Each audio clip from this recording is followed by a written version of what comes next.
Hi guys, welcome back to the channel. FPL Consult here, and today we're going to take a look at our Game Week 10 Ultimate Wildcard. So if I wasn't a wildcard in Game Week 10, this is the draft I would go into Game Week 10 with. Obviously, I've used mine in Game Week 8, so I don't have a wildcard anymore, but I really like the look of this draft. So if you guys do find this video useful, please drop it a like and also subscribe as well if you are new around here and you haven't done so.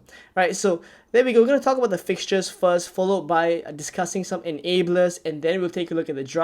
For this graphic here, we are looking at the top 10 teams based on the next 6 fixtures. So from Game Week 10 all the way up till Game Week 15, right? So these are a good bunch of fixtures here that we're going to see a couple of teams pop up that we already wanted to target. So Arsenal, Brighton, Liverpool, West Ham, Aston Villa are all in and amongst this top 10 teams of fixtures. And there we go. You take a look at their fixtures. It's either a sea of green or they have just really good home fixtures as well, right? If you take a look at Arsenal, not only do they have a sea of green, they also have a lot of home fixtures there. Sheffield, Burnley, and Wolves are all home fixtures. Crystal Palace is an interesting team because we won't really want to go for their attackers, but them having good fixtures also kind of means that potentially we can consider a Mark Guehi or a Joachim Anderson as our fourth defender. So that's why it's a little bit interesting there, Crystal Palace being second on the fixture ticker. Brighton as well, a lot of us were targeting this Game Week 10 fixture swing for Brighton, where they have Fulham, Everton, Sheffield, and Nottingham Forest. So fixtures look really good for them. Kaoru Mitoma definitely in our thoughts as well.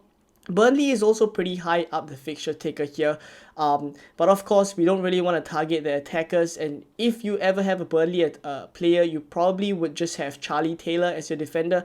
If you need an enabler up front, maybe Lyle Foster, right? That's probably the only one I would consider there. Liverpool, of course, Mohamed Salah definitely going to be in and amongst our thoughts. He's actually essential to me on a Game Week 10 wildcard, or whether or not you're on a wildcard, I feel in Game Week 10 at least you just need to bring him in for this run of fixtures. It's Nottingham Forest, Luton, Fulham, and Sheffield in the next 6. Granted, they have Man City in Game Week 13, right? Game Week 13 they have Man City, so there's a tough fixture for them, right? But once again, it's Mohamed Salah, and you can just captain someone else that game week. You will still want him in your team for this run, right? So West Ham, also really good run of fixtures there. Aston Villa as well. So West Ham and Aston Villa are actually two teams that are doing really, really well right now. I am recording this at the halfway point of the game of Aston Villa versus West Ham, and I have to say that it has been a really, really good watch. Both teams playing really good football as well, and I will discuss a couple of players in depth later on, discuss the enablers, etc., because I'm sure a lot of us will be interested in West Ham and Aston Villa assets as well, and then so on and so forth. You see Newcastle is pretty low down the fixture ticker here, so obviously tougher fixtures for them moving forward, like Arsenal, Chelsea, and Manchester United. But something I want to point out about these tough fixtures is that they are all at home. Arsenal, Chelsea, and Manchester United will play at St. James's Park. So that is where Newcastle are just so solid. You just saw them, win PSG at St. James's Park as well. So I really think that those may not be as difficult as they seem, right? So honestly, I can give a little bit of spoiler here, but Kieran Trippier is someone I find really, really hard to drop on a Game Week 10 wildcard. So a little bit of spoiler, but he will be in the Game Week 10 wildcard. And yeah, just one thing to note before we move on to the next section is that Spurs is nowhere near the top 10. Right, so as you can see, they've dropped off to the bottom half in terms of the fixtures for the next 6 game weeks. So this is where I think we can kind of dial down on our Spurs assets, because I would imagine that if you are on a Game Week 10 wildcard, previously you kind of maybe had 2 to 3 Spurs assets, and this is when I think now you can dial down on that. At maximum maybe 1, right? Because there's so many other options we can go for. All the teams here with great fixtures, we can target them. So there we go with this fixture breakdown. Let's take a look now at the best midfield enablers. So taking a look at the best cheap midfielders, because right now I know a lot of us are actually considering other formations in the 3-5-2, so maybe you will need a midfield enabler, and a couple of good ones have popped up, right? So whether this section is relevant for you, if you are going for a 3-5-2, maybe it's not so relevant, right? But if you're going for other formations, then you can consider this. Specifically, why I have this section here is because in my drafts for Game Week 10, I will have Kieran Trippier, and that kind of means I will have to have an enabler enabler, a midfield enabler in specific. So we're going to discuss a couple of cheap midfield options. All of these players here are sub 6 million, so I've kind of set it like this so that we can kind of make the enabler really affordable. At the end of the day, they are called enablers for a reason. They're really cheap and they provide good value. So we're going to discuss, and they've been arranged here in order of price, not in order of preference, but I want to discuss each of them specifically, give a little bit of my thoughts as well. So Pedro Neto at 5.8 million, he's the most expensive. So if your budget doesn't allow it, you can go cheaper. But Pedro Neto, I feel, is a really, really good enabler. I prefer him to Hwang Hee-chan, right, because he's just so explosive. He hasn't blanked in quite a couple of game weeks already. Same with Hwang Hee-chan, and obviously Hwang has been scoring a couple of goals, but I think majority of the threat actually comes from Neto, whether it's assists or goals. Granted, Hwang is actually usually the one at the end of the moves or the attacking plays, but I still feel like Neto moving forward will continue to take along more than Hwang, right, because I don't see Hwang's returns being as consistent as Neto's. And of course, in game week 9 as well, we saw Neto was really unlucky, right? He should have scored against Bournemouth, hitting the top corner as well, hitting the post, right? So I actually do feel like Neto is a pick that I prefer ahead of Hwang. And then there's Gordon and Decore. Now, of course, let's talk about Gordon first. So Gordon is at 5.6 million, also a really good enabler, playing for a side that has just such great attacking flair right now, right? Newcastle are just scoring goals for fun at the moment, and Gordon seems like he's nailed for that left wing spot, right? And obviously there will be a little bit of rotation moving forward. I think Champions League would definitely see Gordon maybe not play the whole 90 minutes because they probably want to save him for the Champions League games as well. But I do think like 5.6 million for the Premier League games, I think he will get a decent chunk of minutes. And of course, as an enabler, you don't expect too much, but he's been taking along very, very nicely. He got a goal in game week 9 as well. So I do like Anthony Gordon. Decore is here just for special mention because he has been taking along very, very nicely this whole season. He's got a couple of goals to his name. Of course, Everton don't score a lot of goals, but if they do, generally Decore is the one popping up the right places.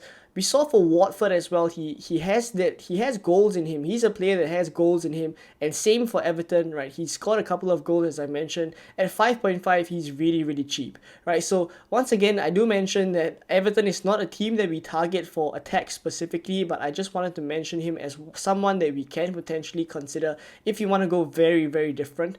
And at the second row here, I have Adingra, Palmer and Souček. So I know a lot of us are actually thinking about Palmer or Souček, so I will talk about that in detail after I discuss Adingra.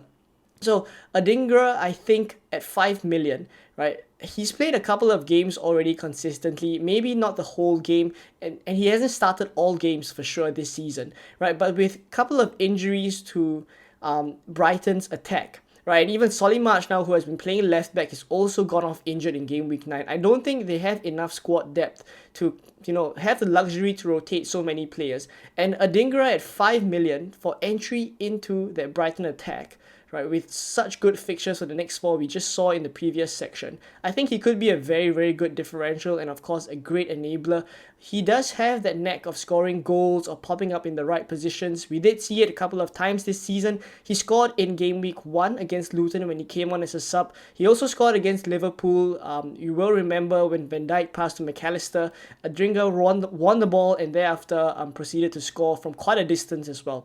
So I think he will be a decent differential if you want to go for him, right? And then now let's take a look at Palmer and Souček. So both of them are at 4.9 million. It does not seem like they are anywhere near a price rise at this point in time, but I do think like moving forward, or at least before the Game Week 10 deadline, we may see a price rise for either one of them. And that's because they are quite popular right now. Souček has been taking along very, very nicely. But something I do want to mention as well is that he has been playing more attacking than Ward-Prowse, right? Because a lot of us went for Ward-Prowse the previous couple of game weeks when we were wildcarding, myself included, but I think for now it seems as if Souček is the one that's playing more attacking. Towards the end of the first half, right, I watched the Aston Villa versus West Ham first half, and what I saw is that Souček actually dropped back into the defensive midfield role after West Ham conceded, right? After Aston Villa scored, Souček dropped back, and of course Ward-Prowse went forward. So I think it's not 100% certain that Souček is the attacking midfielder and Ward-Prowse is a defensive midfielder. I think David Moyes is experimenting, but obviously Souček is a threat from other areas as well, set pieces, etc. So I think Souček just does present really good value. I think he's a really good pick at 4.9, and with his fixtures, I actually prefer him to Palmer, who is, I know, on penalties. A lot of us are tempted by that. And also, he does seem to be playing in a very attacking place, right? Because the positions he was taking up against Arsenal was very promising. And he actually kind of played a little bit of a false nine position for a majority of the game when Jackson wasn't on the pitch. So I do like Palmer, but the fixtures are just so bad for him that if I were to pick one between Palmer and Souček, I would actually pick Souček. Right, for the fixtures, of course. So there we go. I hope this discussion of the best cheap midfielders kind of helps you guys, whether or not you're on a wild card. I think moving forward, we may need to consider a couple of enablers. So hopefully this section was useful for you guys. And let's now finally take a look at the Game Week 10 wildcard draft.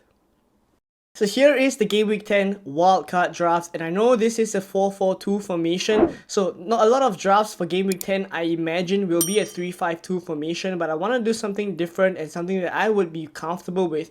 And this 4-4-2 actually looks something that I'm really liking, right? So the squad value is 101 million. I've made it slightly more affordable, right? But if you guys are able to afford a little bit more of an upgrade, you can choose to upgrade a couple of players. But I think the structure and generally the players that you will have wouldn't deviate too far, especially the teams that we're targeting as well, right? So Areola and Turner, I'm not going to discuss them too much because they're just really cheap. I don't see why we will need to go a little bit more expensive and go for a 4.5 million keeper when both of them just present such great value, right? So Areola will be the starting keeper for this team, and Turner will be on the bench to sub on as and when Areola does have bad fixtures. So for defenders, I've gone for Kieran Trippier, as I mentioned, that I will be very uncomfortable to drop on a Game Week 10 wildcard. And then I have Tsimikas, Matty Cash, Gabriel, and then on the bench, I have Branthwaite as the last defender, just a bench fodder there. So just to discuss these four defenders on the field in detail, Kieran Trippier, as I mentioned, I wouldn't want to go without him, right? So he's in the draft. Tsimikas at 4.5 million, his reason 0.1 million now.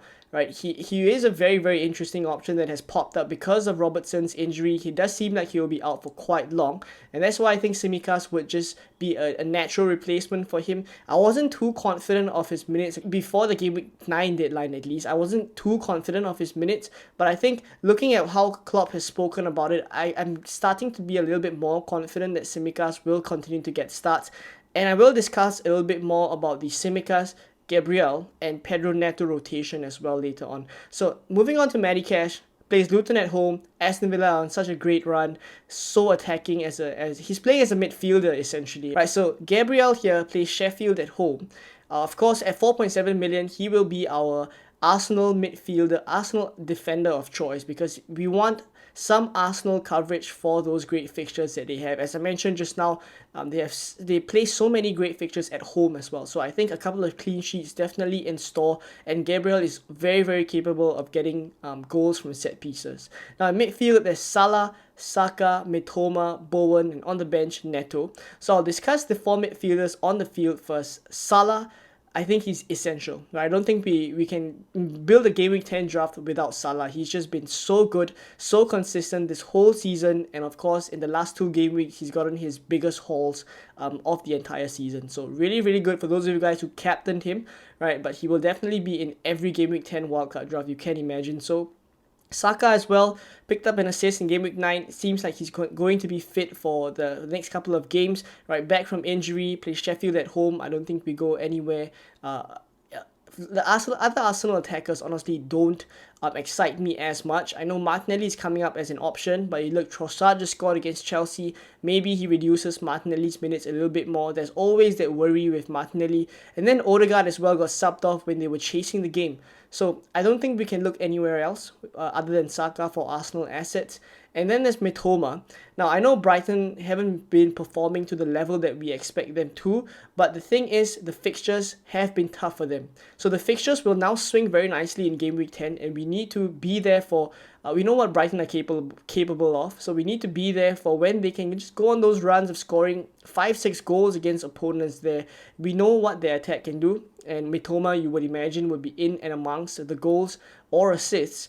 And something that I think plays on my mind a little bit as well is their involvement in Europe this season has seen quite a couple of rotations, and Mitoma did complain a little bit about fatigue. So that's something that's playing on my mind a little bit, but I don't think I wouldn't go with I don't think I wouldn't have Mitoma in a Game Week 10 wildcard draft when the fixtures are just so good for Brighton, right? And then lastly, I have Bowen. So Bowen, of course, to me, he is the best West Ham asset to own. He's slightly more expensive, but he gets majority of the bigger chances. And, you know, Souček and James Ward-Prowse, they're not really attacking players. Yes, maybe they may play in the attacking midfield position once in a while, but we never know who will be playing in the attacking midfield position. As I mentioned, Souček has played there for a while today, and you know, Ward-Prowse has gone there for a while as well. But Bowen, you always know he's going to play in an attacking position, and he gets majority of the big chances. So I don't think we go anywhere else other than Bowen here.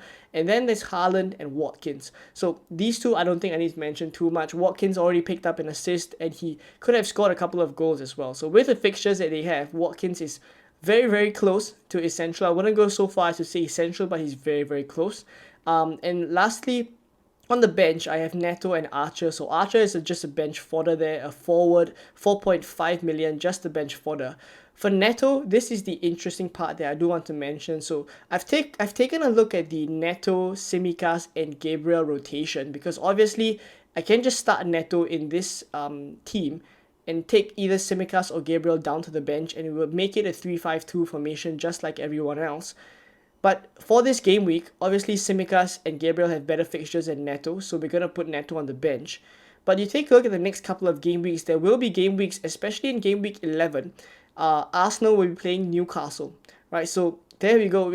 I don't think we will want to start Gabriel in that game, and that's where Neto can come in. He has a great fixture in game week 11 as well, and the rotations for Tsimikas, Gabriel, and Neto just work out so well, right? So that's kind of why I have him as the chosen enabler in this draft. But as I mentioned in the previous section, there's so many other enablers you can go for, and of course, some of you may not be having Kieran Trippier. So the main reason why I need a midfield enabler is because of Kieran Trippier here. If I downgrade Kieran Trippier to maybe a 4.5 million defender, happy days there, and you can upgrade Neto to, you know, any other midfielder that you want, and that would be a 3-5-2 very nicely. But I just feel like I don't think I would drop Kieran Trippier on a Game Week 10 wildcard. So there we go. This is the team, 4-4-2. Let me know what you guys think, right? How many players in this draft do you have in your own draft? And what changes would you make as well? Let me know down in the comments below. Hopefully you guys found this video useful and enjoyed it. If you did, please give it a like and also subscribe as well if you are new around here. And I'll catch you guys in more Game Week 10 content coming very soon. Bye bye.